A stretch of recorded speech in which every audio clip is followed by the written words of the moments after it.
Olá, boa tarde, tudo bom? Como é que você tá? Tudo bem? E você, Cláudio, tudo certo? Tudo bem, tô voltando hoje aqui, ó. Tô até de máscara aqui, tava para falar com você, mas como eu tô sozinho, eu vou tirar a máscara, mas porque eu e a Mira, Covid. tá protegido. Show. O pessoal tá chegando aqui. Deixar esse aqui. Olá, pessoal, boa tarde, tudo bem? Quero saber quem é maratonista e tá aqui. Quem é maratonista, fala eu aí nos comentários. Lembrando que hoje iniciamos a nossa maratona da energia renovável com o apoio da 2W. Então, mais uma vez, agradecer vocês aí, Cláudio, pelo apoio. É muito legal a gente ter parceiros assim que apoiam as nossas iniciativas. Então, brigadão mesmo. Não, não tem que agradecer nada. Você é uma difusora de conhecimento nesse mercado nosso e a nossa missão é realmente.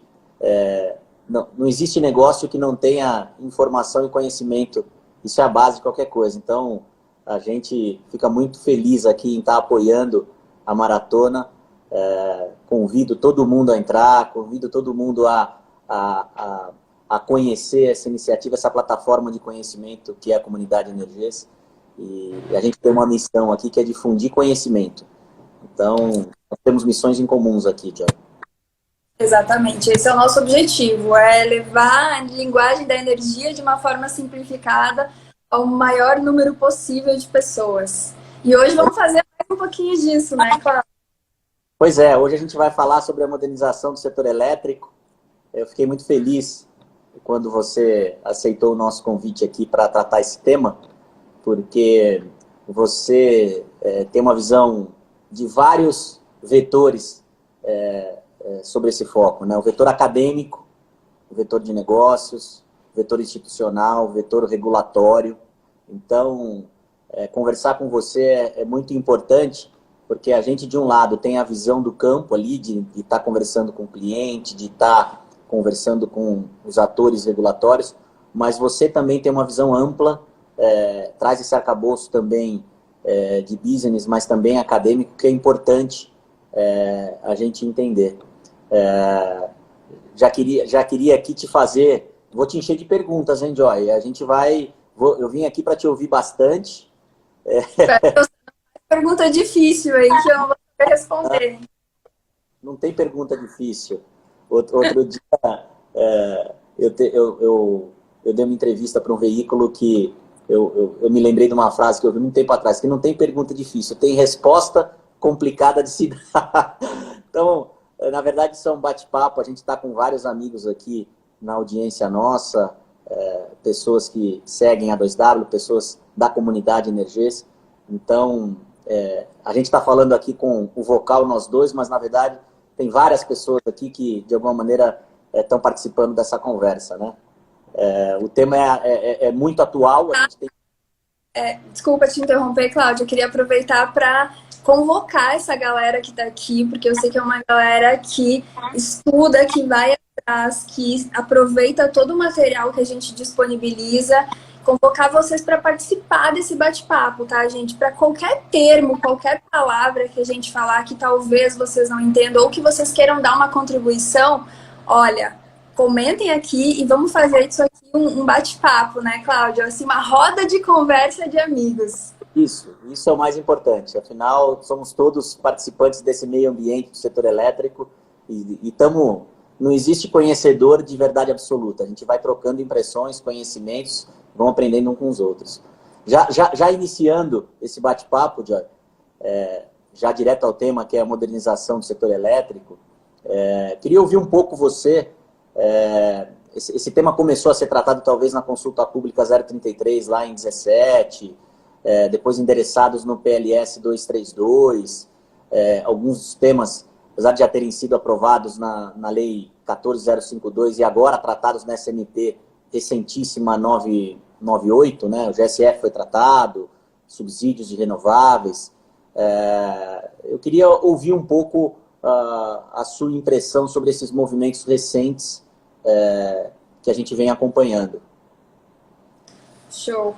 Eu acho que a primeira coisa, assim, para a gente tratar aqui hoje é o que é modernização e quais são os objetivos da modernização. Porque eu tenho certeza que a grande maioria que está aqui, se não todo mundo, já ouviu falar desse termo, né? Modernização do setor elétrico. Beleza, o que é modernizar uma coisa?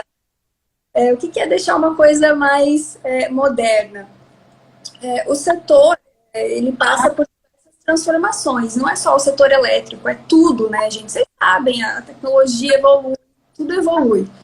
Mas existem 4 que eu gosto de classificar macro objetivos da modernização do setor elétrico, que eu acredito que dentro desses objetivos, todos vão direcionar, de todos os objetivos, todos vão direcionar para esses 4, de alguma forma ou de outra vai para esses 4. Então, o primeiro deles, garantia de suprimento. O que é garantia de suprimento? É garantir que o Bruno vai ter energia na casa dele, que a Ju vai ter energia na casa dela, o Cláudio vai ter energia na casa dele, que eu vou ter energia na minha casa, todas as vezes que eu precisar, independente do horário, independente do dia, do ano. Tá? Então, esse é um macro objetivo principal da modernização. Outro objetivo, preço transparente da energia, né? Ter o preço transparente é garantir que nós paguemos pela energia um preço justo, um preço eficiente e um preço sem penduricalhos, que é sem vários subsídios, vários encargos, vários impostos e tudo que faz com que a nossa tarifa de energia seja mais cara do que realmente é a energia. Beleza? Terceiro objetivo, inserção de novas tecnologias. Hoje nós temos aí diversas ferramentas que nós podemos utilizar, como o próprio armazenamento, os veículos elétricos estão aí, já estão batendo na nossa porta, a gente não sabe se está preparado para lidar com isso. Usinas híbridas, você poder combinar 2 fontes de energia. Então, essas tecnologias estão aí. E será que a gente está preparado? Será que o sistema está preparado para isso? A modernização caminha para deixar o sistema preparado para isso. Então, falamos o quê? Garantia de suprimento, preço transparente, inserção de novas tecnologias, e o quarto que eu gosto de colocar, que é a liberdade do consumidor. E aí, quando a gente fala de liberdade do consumidor, não é só abrir o Mercado Livre, né? Obviamente que é também, mas é um consumidor que hoje é mais passivo, um consumidor ativo, um consumidor que possa produzir a sua própria energia, como já acontece com a geração distribuída, mas e que ele tenha mais autonomia, que ele possa vender essa energia. É um consumidor que possa fazer a gestão da sua carga, que ele possa dizer assim, não, agora eu vou armazenar energia para depois injetar energia no momento que ela vale mais. Então, isso é ser um consumidor empoderado, é ser um consumidor ativo, um consumidor que vai contribuir com o sistema. Existe um programa que é o Programa de Resposta à Demanda. Esse programa, ele diz assim que o consumidor, principalmente esses grandes consumidores, mas vamos pegar assim, o Guilherme aqui, né? Eu vou falar assim para você, Moia, entre as 6 e as 8 e as 21, não consome energia, tá? Não lava tua roupa, não toma banho, não faz isso, porque o sistema precisa que a gente economize energia nesse momento.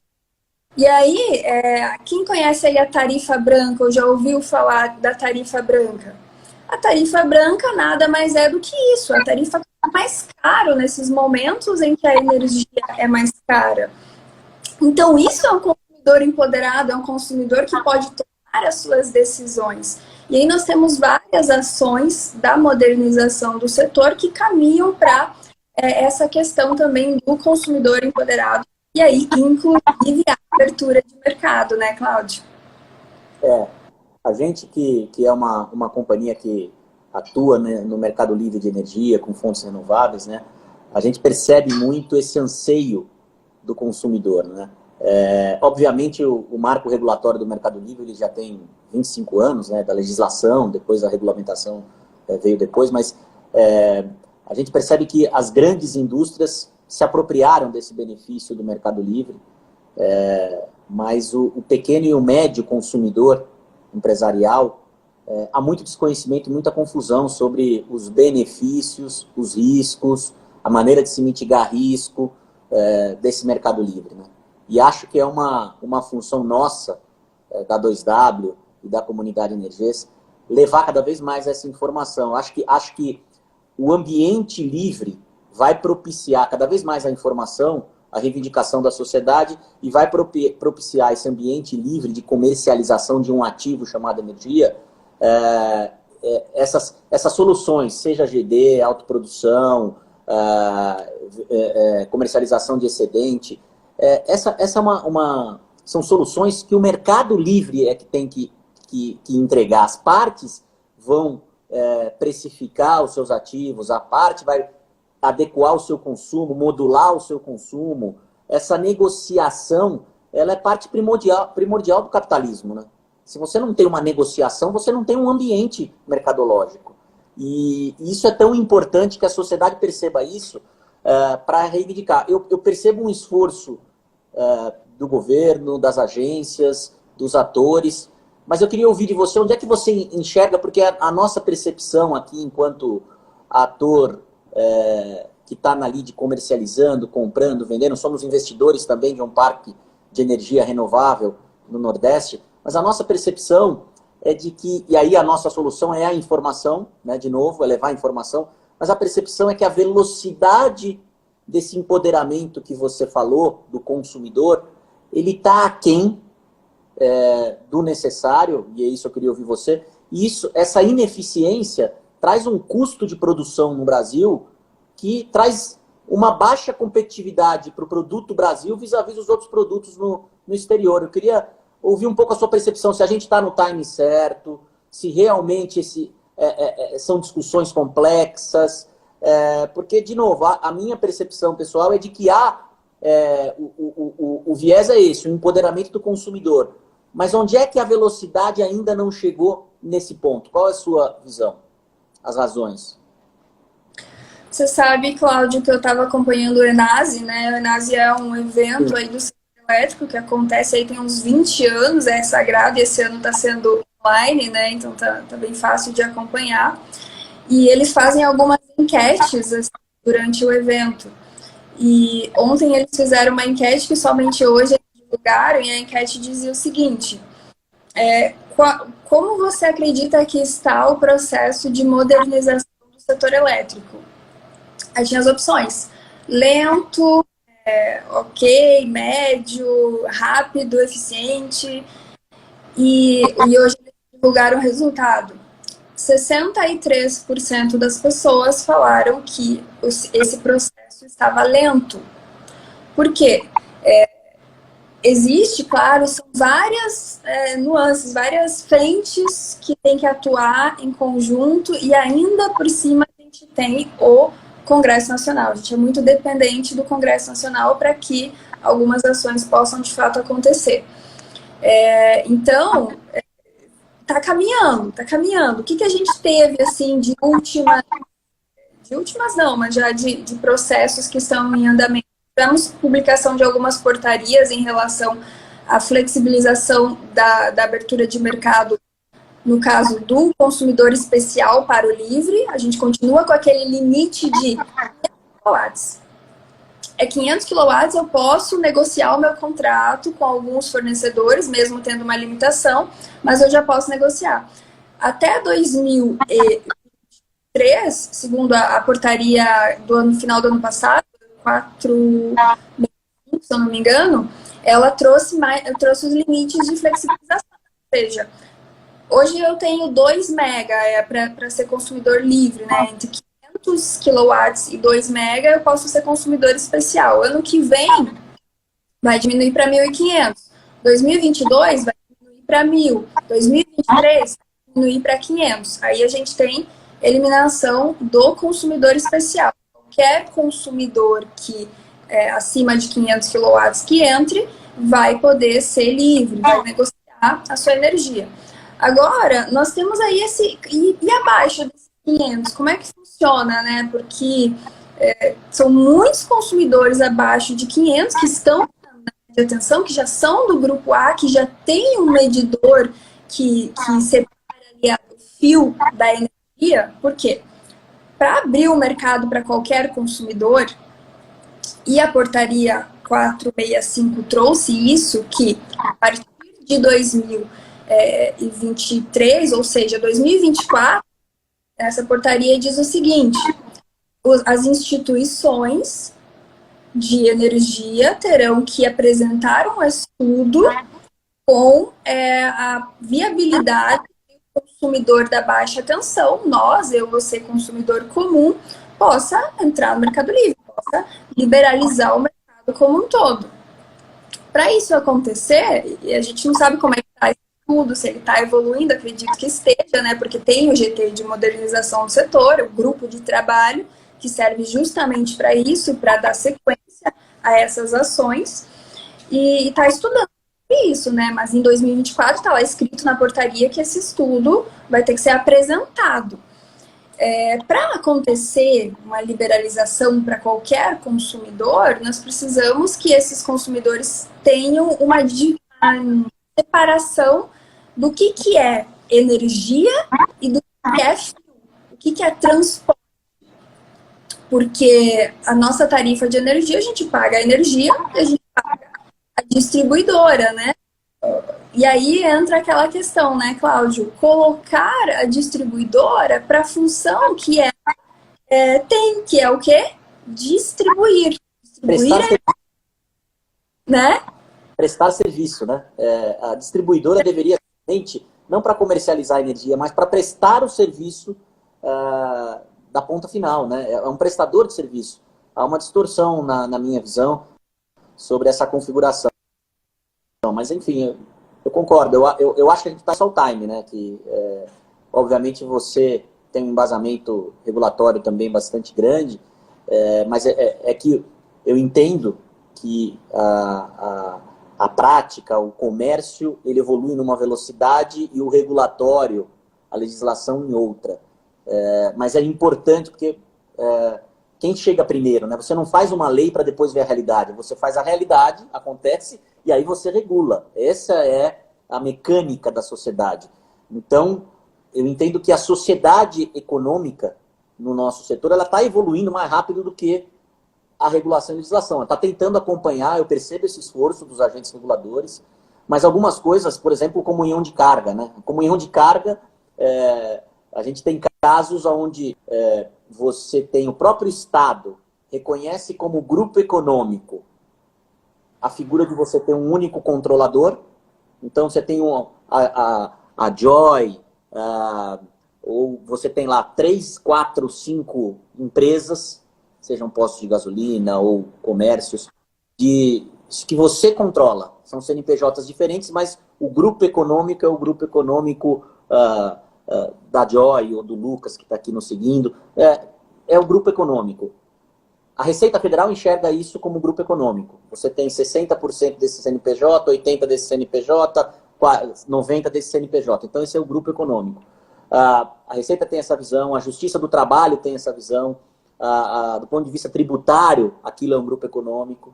Mas no nosso setor, quando você vai falar de comunhão de carga, você não pode somar isso, porque são CNPJs diferentes. Ainda que a Joy tenha 99% de cada um dos CNPJs, você não considera isso como comunhão de carga.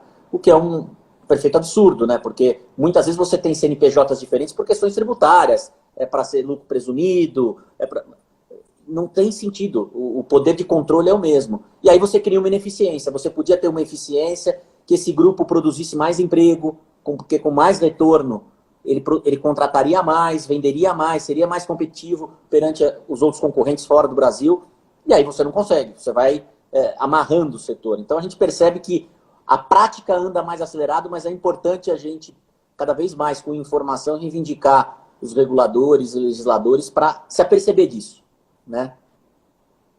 É verdade.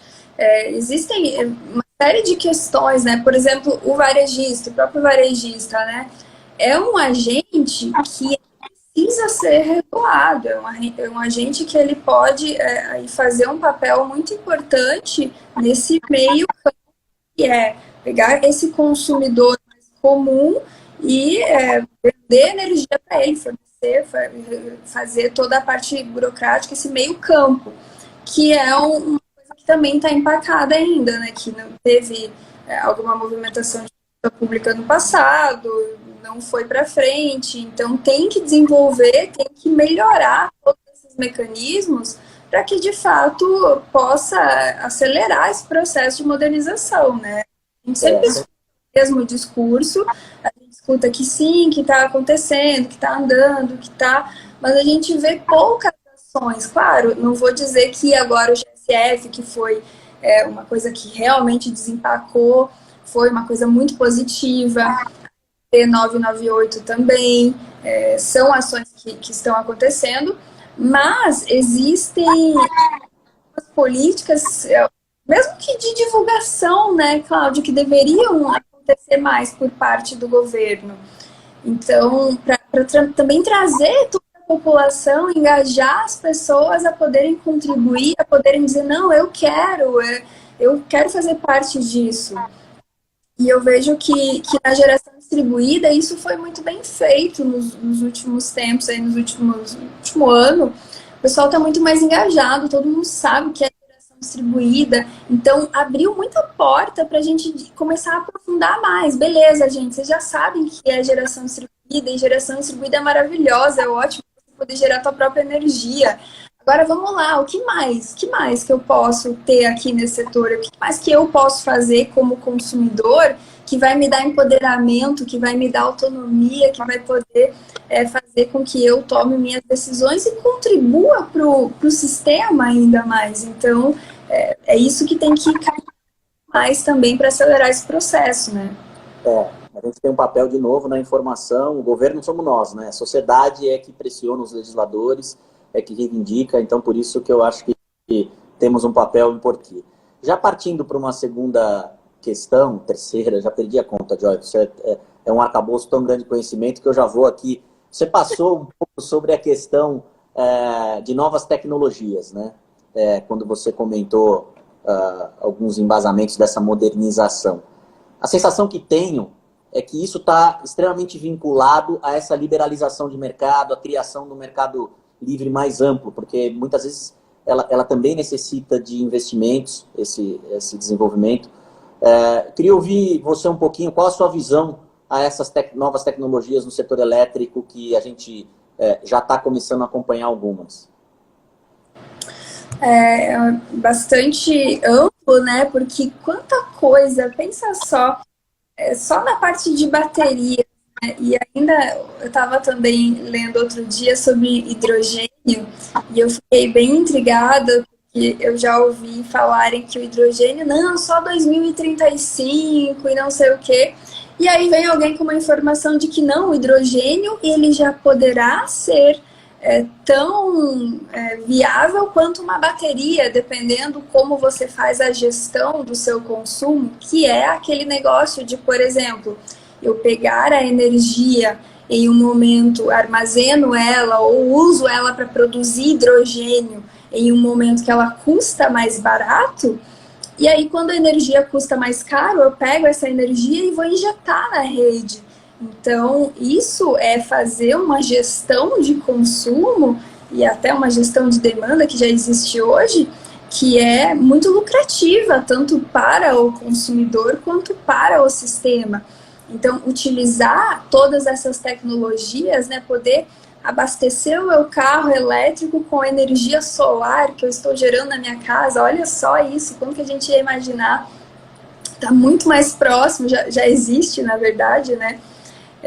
Então, o que mais? Fazer gestão dos meus equipamentos, quando que eu vou utilizar o meu equipamento, poder programar isso através de aplicativos. poder, né, fazer eficiência, agora que eu vi o Cris daí falando de eficiência energética, são tantas ações de eficiência energética que estão ligadas com você poder produzir a sua própria energia, comprar a sua energia, poder escolher como que você vai utilizar, que o sistema pode ser muito eficiente, né? Pode ser muito eficiente, é só questão de organizar tudo isso. Eu estou vendo aqui a F. Cereza falando sobre um pouco o Código Brasileiro do Setor Elétrico que está sendo criado, né? Está sendo revisto, construído. Ela faz uma crítica aqui, né? Enfim, eu acho que faz parte da gente acompanhar essas discussões do ponto de vista jurídico também. De novo, o Congresso está aí, o Congresso somos nós. A gente tem que reivindicar através dos canais que a gente possa se expandir. Aqui tem um canal, tem várias pessoas nos vendo, e é a gente que vai mudando a realidade, né? Ô, Joy, um pouquinho sobre esse tema, já passando por porque eu acho que é tudo inerente, porque a gente fala muito no setor elétrico, a modernização envolve uma abertura do mercado livre, liberalização, tudo isso está sendo endereçado, a gente vem acompanhando. Como é que você enxerga, isso foi tratado nessa recente MP 998, a questão da racionalização dos encargos e subsídios, né? Esse tema para você, fala um pouquinho para a gente qual que é a sua visão mais holística do todo, essa necessidade, não, como que isso é a sua visão do ponto de vista de custo do setor? Então, lembra quando eu falei lá dos 4 macro-objetivos? Um deles era os preços serem mais transparentes, né? E quando a gente olha para a nossa fatura de energia, quando a gente olha ali para os componentes da tarifa, nós vemos que existem muitos encargos, muitos mesmo. E depois a gente fica pensando, o que é isso, o que é aquilo, e corresponde a uma boa parcela aí, né? Se somar impostos, tributos aí, é melhor nem falar para assustar, né? Mas chega lá quase na metade, imagina. Então, o que acontece? Às vezes o governo tem que fazer alguma política pública. O que é fazer uma política pública?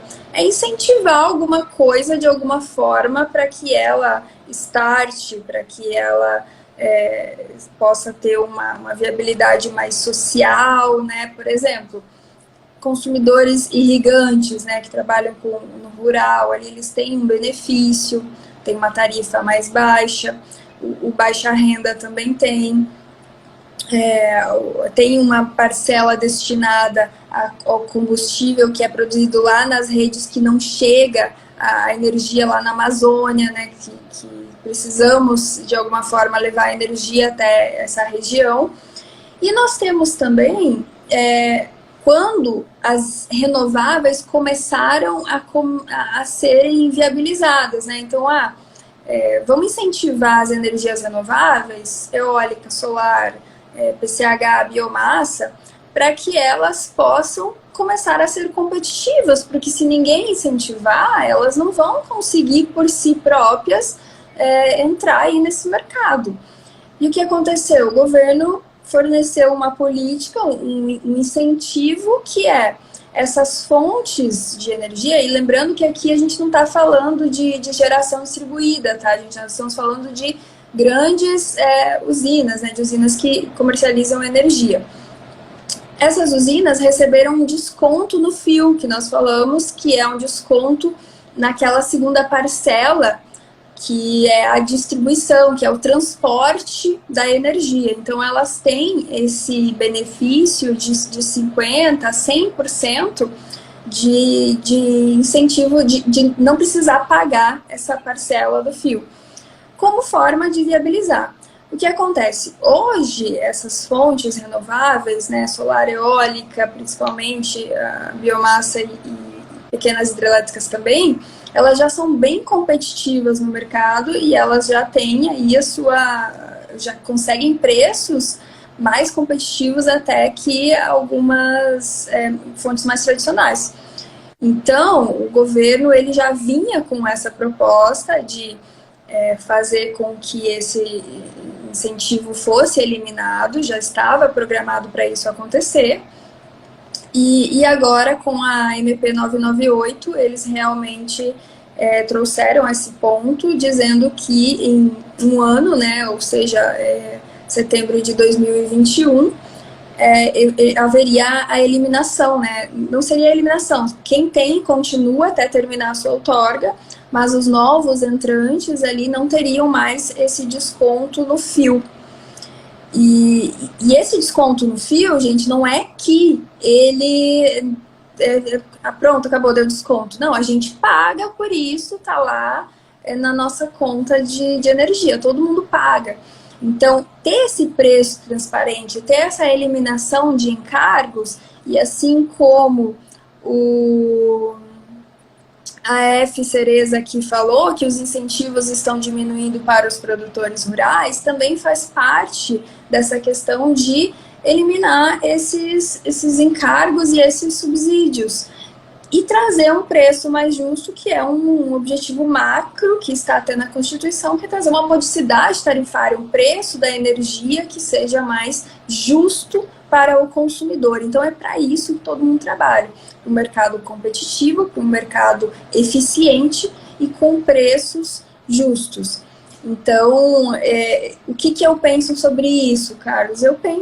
Cláudia, eu penso que é ok.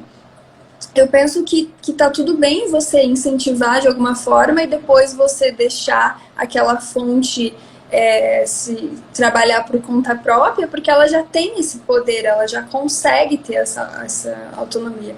E aí tem uma outra questão, já pegando o gancho, que desde quando a modernização do setor elétrico está em pauta, existe um ponto que eu até gravei um IGTV, estava falando hoje sobre isso, foi em novembro de 2019, falando que toda fonte renovável, ela tem que ter uma valoração dos seus atributos ambientais, tá?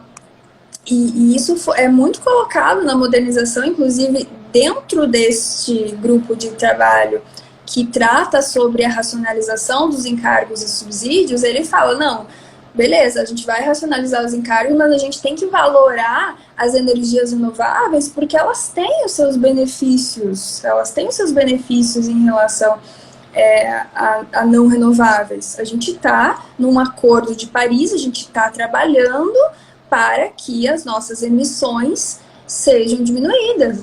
Esse é um objetivo da ONU proposto, e o Brasil faz parte disso e tem aí a função de diminuir 2 graus no aquecimento global aí por um período de tempo. Então, sim, as fontes renováveis, elas trazem esses benefícios e elas têm que ser valoradas por isso. Agora, como elas serão valoradas é um ponto que eu sempre acompanho, eu sempre questiono em eventos que eu participo e até hoje eu não tive resposta. A gente não tem nenhum documento falando como que elas serão valoradas, o que é? Vai ser o menor emissão de carbono? Vai ser o impacto social, os empregos? O que vai ser valorado, afinal, né, através dessas fontes? A gente não sabe. Então, para você tirar um encargo, você tem que já dizer, não, eu vou tirar, mas eu vou aqui fazer uma compensação de alguma forma, que não vai se equivaler, obviamente, mas haverá algum tipo de valoração desses atributos ambientais que são muito importantes. Então, a gente está aí nessa expectativa, né, de qual que é essa valoração que essas fontes terão. A própria MP 998 fala que nos próximos 12 meses será apresentado aí o endereçamento dessa questão, né, de o que vai ser esse mecanismo de valoração das fontes renováveis, né. Acho que é bastante importante a gente acompanhar isso de perto, porque é o que você falou, não é uma questão de subsidiar mais, é questão de você ter as escolhas entre fazer algo que é uma fonte poluente e uma fonte renovável. E o Brasil tem toda a vocação para liderar isso, né? Porque a gente temos sol, a gente tem regiões de vento excelente, lá onde a gente está construindo no nosso parque no Rio Grande do Norte. Então a gente tem uma vocação natural para liderar esse processo, criar um mercado, eu não sei também qual, se é crédito de carbono, qual seja, mas para a gente liderar isso, porque isso provavelmente vai ser um ativo relevante até transacionado entre países, provavelmente, né? Ô Joy, queria ouvir um pouquinho você, quando a gente fala muito de liberalização, né? A gente está acompanhando também um outro tema de liberalização que acho que se coaduna um pouco, porque quando a gente fala de energia, esse tema também abrange. A gente aqui na 2W está se aproximando disso também, estudando com afinco, que é esse tema da liberalização no mercado de gás, né? Você acha que isso, de alguma maneira, qual que é a sua visão sobre isso na matriz energética brasileira? Existe um ponto, vou voltar um pouquinho para daí chegar responder a pergunta, Cláudio. Existe uma das frentes que atuam que fala o seguinte: nós temos que separar lastro e energia. Temos que separar lastro e energia. O lastro, gente, às vezes as pessoas ficam, meu Deus, mas o que é esse lastro? Eu mesma demorei para entender o que é o lastro, o tal do lastro.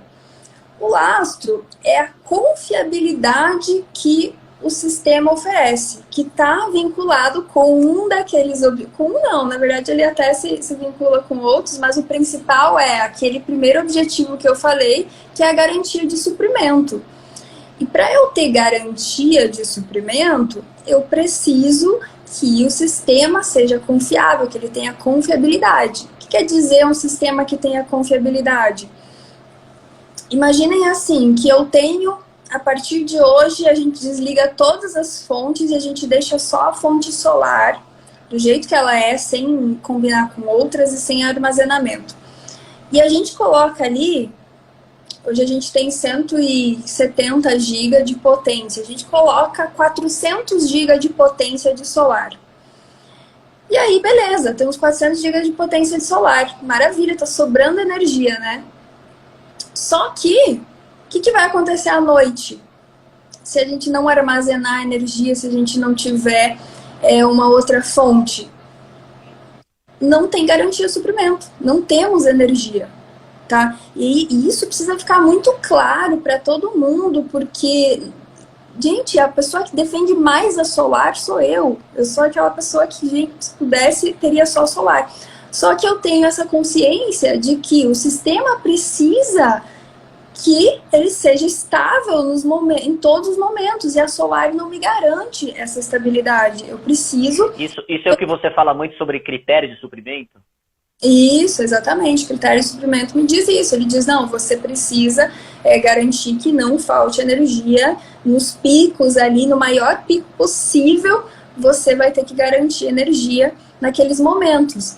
Então, o que nós precisamos hoje? Nós precisamos pegar as fontes e fazer aquilo que a gente chama de complementariedade energética. Ou seja, combinar uma fonte com outra de forma que o sistema fique estável, que nós tenhamos energia em todos os momentos, principalmente naqueles de pico ou naqueles que nós mais precisamos.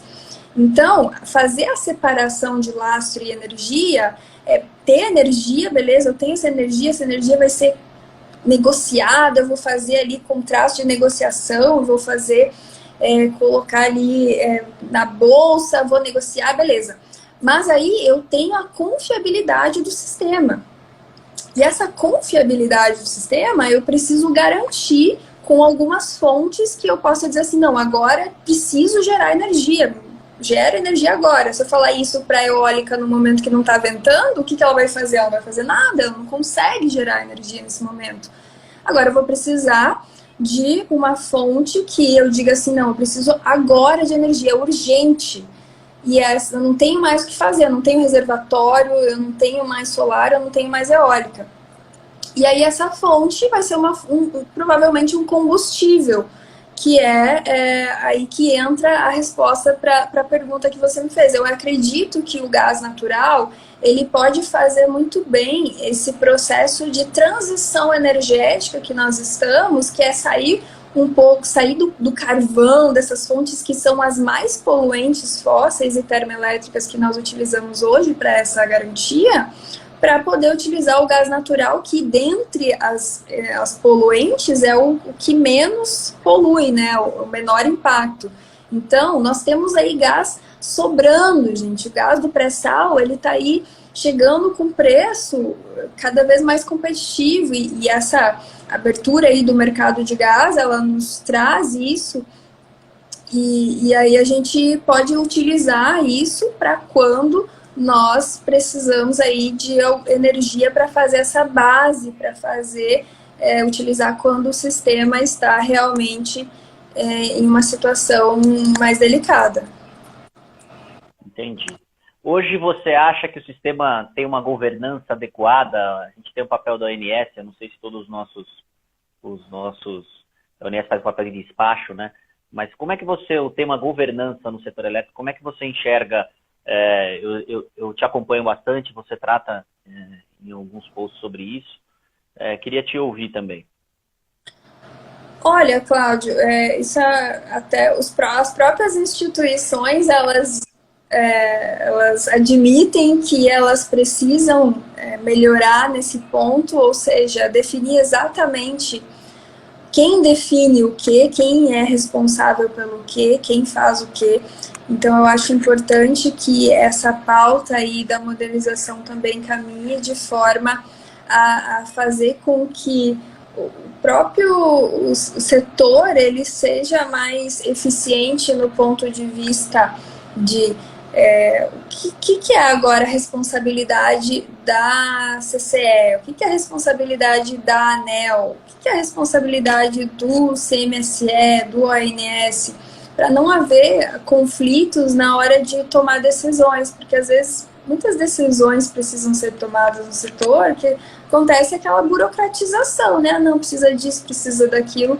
Então, eu acho que é muito importante que isso seja realmente definido para a gente caminhar para um setor mais eficiente, né? O resumo de tudo temos que ter um setor mais eficiente. E eu convidei o Pedrosa, que é o Paulo Pedrosa, que ele conhece esses grandes gargalos do setor, e ele me deu uma aula sobre isso. Eu até quero postar em breve o quadro Falando Energias com ele, e ele me disse o seguinte: Joy, o sistema ele precisa ele tem muito parafuso solto, a gente precisa ajustar esses parafusos para que as engrenagens possam funcionar de uma forma eficiente, de uma forma que o setor possa caminhar realmente numa eficiência que... Tem que ver uma mensagem aqui no celular, acho que não travou, né? Não. Então, o setor precisa disso, precisa ter uma eficiência nos processos para que a gente possa ter a modernização acontecendo de uma forma, inclusive, mais célere, né? Você sabe, Joy, que o Mercado Livre, né, a gente tem, você comentou sobre a CCE, né? Eu vejo um esforço, eu estou acompanhando o Enase também, eu acho que eu vi o Rui Altieri falando ontem sobre estudos do ponto de vista também de melhorar essa governança dos agentes, né, de acesso. Eu acho que isso é importante.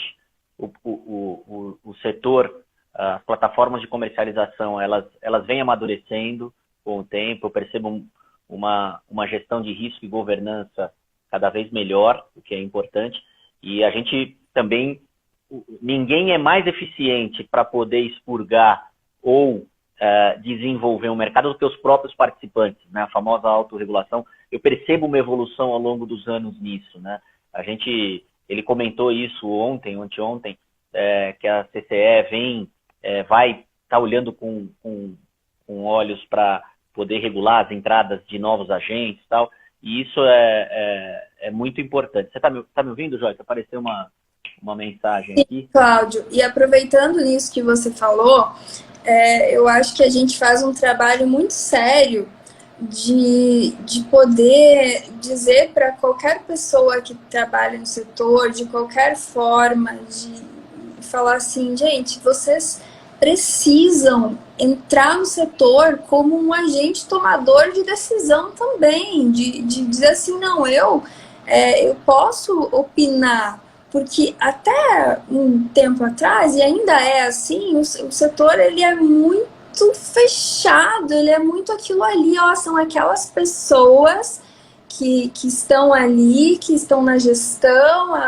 anos e tudo mais, não querendo, né? Mas é um setor muito tradicionalista, é um setor que precisa abrir, expandir a mente e sabe, deixar a gente também opinar, a gente quer participar disso. A leitura que eu tenho é que a gente ainda carrega o resquício, isso diminuiu bastante. Era um setor basicamente estatal, né? Então, se você olhar para trás. Então, obviamente, traz ainda consigo essa caixa fechada, mas é inexorável que o consumidor vai ganhar cada vez mais autonomia. O mercado livre vai se desenvolver, a liberalização total do mercado não vai ser 25, 26, 27, mas em algum momento vai acontecer. Eu acho que isso, e por isso é importante a informação, né? Essas plataformas de conhecimento, tudo isso que você desenvolve, que a 2W através... eu brinco que eu falo que nós não temos uma área comercial, nós temos uma área de difusão de conhecimento. A gente precisa cada vez mais. Eu fico tão feliz quando a gente consegue levar para um consumidor, ainda que ele não contrate conosco, ainda que ele não migre para o setor elétrico, para o setor do Mercado Livre, perdão, para o Mercado Livre, ainda que ele não faça nada disso, mas se a gente conseguir levar para ele a informação do que é o Mercado Livre, dos benefícios, o que é ele ser um agente no Mercado Livre, ou mesmo através de uma comercializadora varejista, se ele conseguir entender isso, eu acho que a gente faz um trabalho já com grande valoração para o nosso mercado, entendeu? Eu acho isso muito importante. É o que você falou no início, o empoderamento do consumidor. Isso é importante. Eu queria também te entender de você, se você...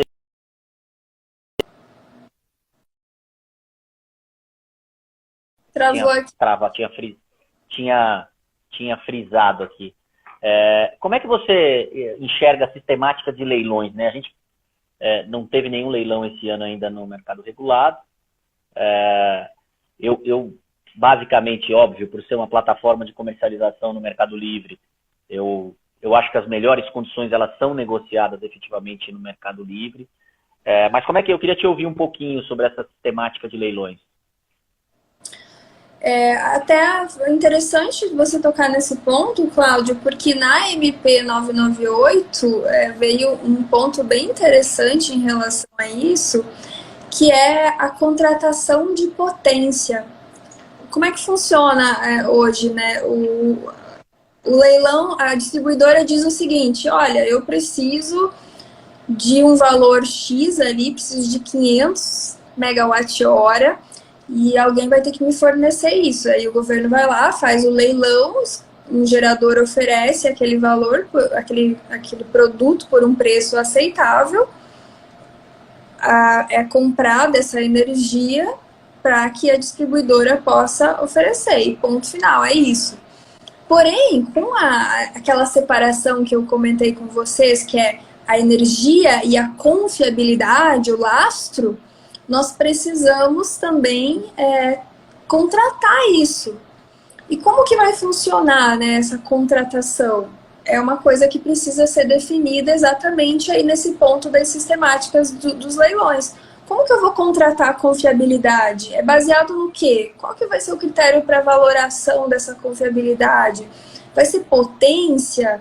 Vai ser flexibilidade? Então, são pontos que devem ser analisados aí para saber como que vai ser contratada essa energia, esse lastro e essa energia, para que quando o mercado for um só, porque hoje quem paga a confiabilidade do sistema é só o consumidor cativo. A gente precisa fazer a distribuição dessa confiabilidade para que todo mundo possa pagar ela. E aí vai entrar toda essa questão de como que a gente vai contratar a confiabilidade do sistema.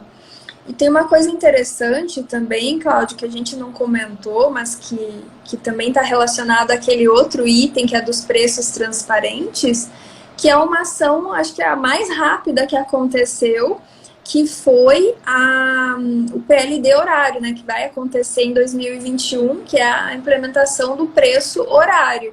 Então, esse preço é uma ação que já acelera aí a modernização na questão de saber qual é a fonte legal para quando eu preciso de energia. E aí eu gosto bastante que a solar ela entra como uma fonte que produz num horário de pico que nós temos principalmente no verão, por causa dos ar-condicionados, que é ali às 2 da tarde, por ali, e ela garante aí esse fornecimento de energia nesse horário.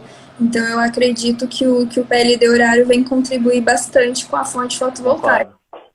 Para quem não sabe, está previsto para a partir de janeiro, né, do ano que vem a implantação do PLD horário. O Célio pergunta aqui, o Joy, ele fala um pouco sobre a resiliência das comercializadoras, né? E aí eu tenho um depoimento a falar sobre isso, porque aí eu não falo em nome da 2W, né? Apesar da gente ser uma das maiores do mercado, mas falo em nome de todas as comercializadoras. A gente tem mais de 330 comercializadoras hoje no Brasil, associadas à nossa associação. A gente deve ter 93, que é a Abracel, mas eu falo como um player desse mercado. As comercializadoras, nessa questão, nesse choque de demanda provocado pela pandemia, o setor se mostrou muito resiliente, muito. Acho que até o Rui comentou isso ontem no Enase, que o mercado livre, ele provou que ele tem uma capacidade de resiliência a choques de demanda, seja sobre oferta ou não, muito mais condizente do que com o mercado regulado, né? Assim, a gente teve baixíssima inadimplência. É óbvio que a gente, como plataforma de comercialização, a gente teve clientes que não estavam vendendo os seus produtos, por N razões. Shopping center estava fechado. Mas a gente tem essa possibilidade da negociação, né? Escuta, o que eu não vou consumir agora, vamos reposicionar para 21, para 22, vamos fazer esse reequilíbrio de demanda. Se ele está no mercado cativo, ele não paga a primeira, a segunda, a terceira fatura, vai ser cortada a energia. Então, o mercado livre tem essa beleza, que, de novo, não é só energia, qualquer mercado liberalizado, ele propicia essa negociação. E com isso, você diminui a possibilidade de inadimplências, você mantém setores vivos, e, obviamente, em casos extremos, você tem alguma inadimplência ou outra, mas o mercado livre, de maneira geral, ele foi muito resiliente durante esse período. E foi uma grata surpresa, né? Eu acho que as plataformas de comercialização, elas estão mais preparadas, elas estão mais robustas. Você que acesse, conheça a 2W, conheça outras empresas, estão abrindo capital. A própria 2W Energia vai fazer a sua abertura, vamos ser uma SA de capital aberto agora. Então, as divulgações de informações financeiras, press releases, de performance, isso cada vez mais, essa divulgação vai trazer a você, consumidor, a possibilidade de olhar, de entender o negócio, né? Isso é importante também. Vem de encontro com informação, com transparência, e o Mercado Livre está se aperfeiçoando, a gente está puxando esse caminho, mas a gente vê uma evolução. Eu queria dar esse depoimento aqui, porque a gente ouve muito falar de resiliência das comercializadoras e tudo isso, e eu digo que na grande maioria elas estão, eu percebo um nível de preparo bom, e realmente a gente teve baixíssima inadimplência durante esse período, né? Não sei qual é a sua visão um pouco? Sim, Cláudio. Como é que você enxerga? E eu já vi vários especialistas comentando o seguinte, que em países onde o mercado livre a supremacia é a maioria, a crise do Covid ela teve um impacto bem menor no setor. Então, essa sua fala só reforça essa afirmação de que sim, que o poder de negociação entre as partes contratuais é muito mais fácil do que um contrato que já existe hoje com uma distribuidora e um gerador que ele vai ter que suprir aquilo vai ter que ser mantido, e aí o que acontece? Vem a conta Covid e vem um pagamento que nós temos aí 5 anos para fazer. Eu brinco sempre que eu falo assim, e por que eu advogo tanto pela liberação do mercado? Porque eu, enquanto consumidor, eu quero pagar pelos meus erros, mas eu não quero pagar pelos erros dos outros, né? E o mercado cativo, de alguma maneira, ele tem o reflexo na tarifa de uma série de volatilidades que não necessariamente é minha. Não sou eu, consumidor, que estou com aquilo, é o outro, é a conta Covid. Tem uma série de outras contas nesse setor que a gente fala tanto de liberalização, mas no mercado cativo há uma socialização do problema. E no mercado livre, o que você tem se você tem um problema, eu vou resolver esse problema com o meu fornecedor. É o one-to-one, né? É uma coisa... E isso é muito mais saudável para o setor. Eu acho que é mais justo, inclusive, né? Mas, enfim, Joy, a gente está aqui completando 1 hora. Eu queria aqui abrir um espaço para você falar um pouquinho dessa plataforma fascinante que é a comunidade Energês. Estou aprendendo a falar Energês também, tá? Por isso que eu te peço que a gente crie aqui aprender com a Joy, uma vez pelo menos por mês, a gente conseguir bater um papo, porque eu preciso pegar esse gap do Energês para ver se eu consigo chegar no nível aí dos outros participantes da comunidade. Mas essa maratona que está começando agora é fascinante, eu convido todos aqui a conhecerem, independentemente da gente estar apoiando como 2W, não é, a gente está fazendo isso não é porque pelo prêmio, nada disso, é efetivamente porque a gente acha que você tem uma missão nobre que é alinhada com a da 2W também, que é essa questão de formar pessoas, de levar informação, de difundir conhecimento. É assim que a gente acha que a gente vai ter um país mais justo. E aí eu queria te dar esse espaço aqui para você falar um pouquinho da maratona, o que é, dizer a todos que entrem nos nossos canais, tanto no da Energês, a gente de vez em quando está lá, mas é um canal de muito conteúdo, nas plataformas que você divulga, quanto nos da 2W, Energia, que nós estamos em todas as redes sociais, no nosso site, Instagram, YouTube, LinkedIn. Nós queremos conhecer vocês aqui que estão nos assistindo, até para que a gente possa aprender com vocês, levar conhecimento, que vocês conheçam a nossa atividade. A gente tem uma pegada muito de digitalização, a gente está lançando um app para o cliente migrar sozinho em 2 semanas, nas plataformas Android e iOS. Então, vamos ser a companhia mais inovadora aqui do nosso setor no Mercado Livre, onde o cliente com 3 cliques ele vai conseguir comprar energia de 2, 3, 4, 5 anos no Mercado Livre conosco, já com desconto vis-à-vis a distribuidora local dele. Então, sem risco para ele. Do nosso lado, Joy, só te agradecer. A quem nos assiste, pedir desculpa aqui, porque eu realmente não sabia dessa questão do Instagram. Mas, enfim, a naturalidade é a melhor coisa. Voltamos aqui para nos despedir de vocês. Eu estava finalizando minha fala dizendo que todos nos conheçam, entrem nos nossos canais, nas nossas redes. A gente tem um evento importante, Joy, que eu vou te chamar também para ter uma participação. Chama-se Semana Second Wave. O nosso nome, 2W Energia, ele deriva disso, do Second Wave, que é a segunda onda. É porque a gente realmente tem essa missão de trazer uma segunda onda de migrações do mercado cativo para o mercado livre, ou pelo menos a nossa missão é difundir essa possibilidade e os benefícios que esse movimento traz para o consumidor, né? Então a gente tem a Semana Second Wave, onde vai estar uma série de lives. Ela vai ser entre o dia 9 de novembro e 13 de novembro, todos os dias. São 2 lives por dia. Eu vou te chamar para isso também, mas a gente vai ter pessoas do Ministério das Energias, da CCE, da ANEEL, de outros órgãos, inclusive de mercado também. Vamos falar de meio ambiente, vamos falar de novas tecnologias. Então, acho muito importante. Vamos ter clientes também com depoimentos explicando como é que eles enxergam o Mercado Livre. E vai ser uma coisa legal de interagir. Não, nada muito amarrado, porque eu acho que essa naturalidade que a gente está tendo aqui é o que mais fixa conhecimento.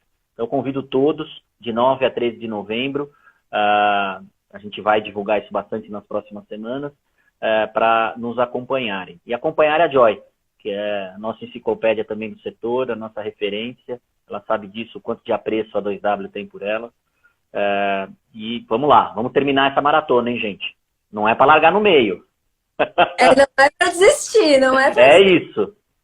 Quem quiser concorrer ao super prêmio que a nossa querida parceira 2W está fornecendo aí, é só participar, é cumprir os desafios, gente. É muito simples, são 4 desafios apenas. Um é hoje, já está tendo, vai ter até as 8 horas de amanhã para cumprir. Então, cada desafio tem 24 horas para cumprir. Depois a gente vai lançar outro desafio amanhã e vai ser assim até no domingo, tá? Ah, Joy, mas vai ser no domingo, no sábado. Gente, o maior pico de utilização do celular aqui, do uso do Instagram, tá no sábado e domingo. Não me digam que você não pode participar da maratona no sábado e domingo, hein? Espero vocês. E na segunda-feira nós vamos sortear o prêmio, que é a bicicleta elétrica, e vamos abrir as vagas para a comunidade de energias. Ah, eu nem poderia falar que é só para quem está participando da maratona, tá? Tá bom, Joy, muito obrigado, viu? Um beijo para todos vocês aí que estavam nos assistindo e vamos em frente, tá bom? Muita saúde para todo mundo e força. Um abraço. Gratidão, um abraço. Tchau. Gratidão. Obrigada a todo mundo que acompanhou aqui e a gente se vê lá na maratona, tá? Beijão. Beijão, tchau. Obrigado. Tchau, tchau.